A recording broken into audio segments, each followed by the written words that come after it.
Well,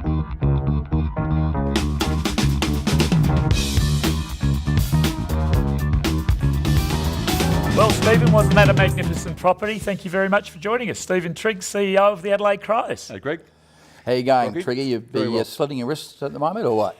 No, I'm not slitting my wrists. We're having an awful time of it, but we're still up for the challenge, and it's hard to come to grips with it. But we've got 4 months to go and 16 weeks, so there's no throwing the towel in just yet, I can assure you. I was going to keep away from that, so well done with your throw there, Brocky. I want to talk about the AFL as a whole, if that's all right. Certainly. It's an absolutely massive business these days. Can you just give us an idea in terms of dollars and turnover, how big the business actually is? Well, the AFL business is about $500 million now. Most of the clubs are doing, depending on how their business models are. I mean, West Coast, for example, is pushing up over 50 million turnover because they control all of the boxes and all the inventory in their ground. We're a bit less at a bit over 30, but the AFL is about $500 million. It just rolls off the tongue, billions. I think the thing that people, and the biggest constituent or part of that is the broadcast rights. And it's currently at about $780 million over 5. It's going to $1 billion, isn't it? Isn't that and the the big question now is, because that runs out at the end of 2011, Michael, is whether it goes to a bigger number or not. There seems some confidence that will be the case, but that will be very interesting because it will be a key determinant as what comes through to the clubs. Yeah. Well, with the amount of money that goes in through the TV rights, it's interesting to look at it. If you look at some of the other sports around the world now, the attendance at the grounds is not all that great, you know, whether it's motor racing or even some of the soccer games.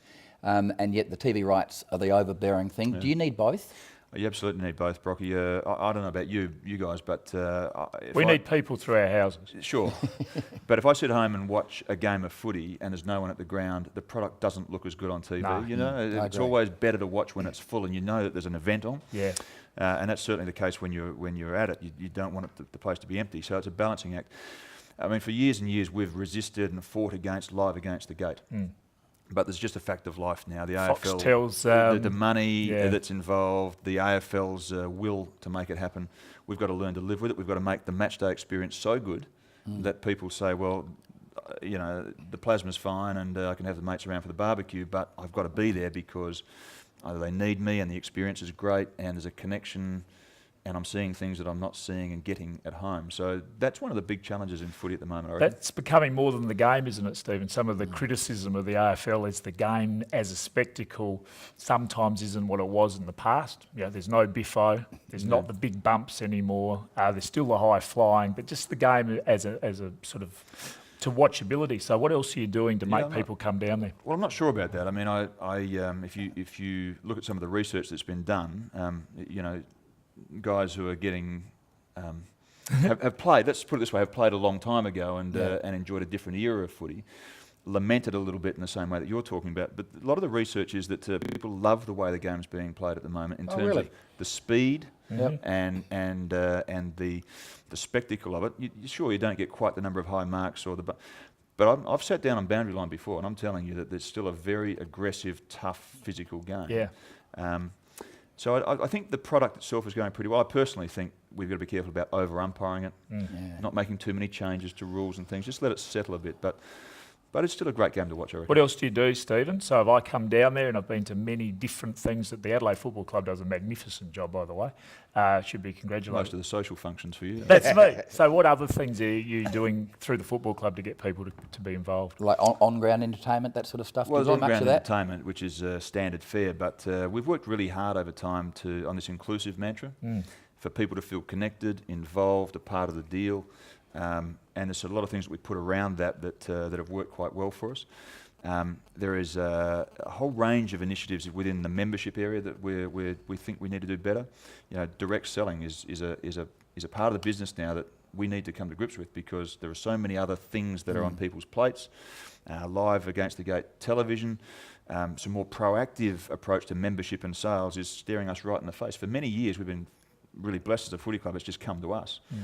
Time's come for us to get on the front foot and start to go and promote and sell and get people to understand that a $20 million facility is not a bad place to be on a wet day. Sure. And so it goes. The new facility, let's touch on that down at the Adelaide Footy Club. It's, I've had the pleasure, obviously, having looked through, as Michael has as well. It is magnificent. It is just truly brilliant. Just to people who haven't seen it, what does it bring to the actual entertainment value? Well, for the players, it brings state-of-the-art facilities. Yep. It brings best of breed. in terms of player conditioning and preparation, rehabilitation and the like. In terms of what we try to do with it, and I think we've succeeded in most parts, is to make it a multi-purpose area where, whilst it's that elite facility for players, at the same time you can use it for events, functions, conferences. Post-match, we have 2,500, 3,000 people in there mingling with players, because it becomes a bar and a party time. The new shed. So the new shed. Yeah. So, I mean, it's achieved all of that. What I wouldn't mind doing is just winning a game, so that we can So we can try it out. have some fun in there. You can actually watch the players warm up, I believe. So you can be You can do all sitting. that. Yeah, excellent. 2011, we've got the Gold Coast coming in. Yep. 2012, the Greater Western Sydney. Is that the correct name That's for them? it, GWS. How are they going to impact on the original franchises that have been there for a fair while? Well, I'd like to think that over the next 16 weeks we could get ourselves into a position where we can still press for the finals. I know that people would say statistically that's shot, but it would be an irony. I can think of some other words, but if we finished somewhere near the bottom in this season, when it's a terribly, terribly compromised draft, that's the first impact. Yeah. Because they'll take the best talent in the land early. Already GWS at the end of this year take the best 17-year-olds in the country. Wow. Gold Coast are going to take, I think, 15 of the first 18 picks or something. It's just a big take on the early picks. So they'll have all of that. There'll be more travel. It'll be more evened up. Equalisation in our business is the hardest part, I think, and there's going to be more of it. So makes it a long season for the players. I mean, the injury management must be incredible. Soft tissue in particular, it's always been a problem. Well, it has, and Brocky, and we've battled with that. It's probably the key reason that we're a bit off balance at the moment, because 2 weeks before the season started, we had 16 guys on the injury list. So Shivers. Even when you get them back, they don't have that match hardened preparation, conditioning that sees them through a full game. What you see is what you got against the Power on the weekend is 3 quarters of really terrific stuff, and then where's the zing? They were shot.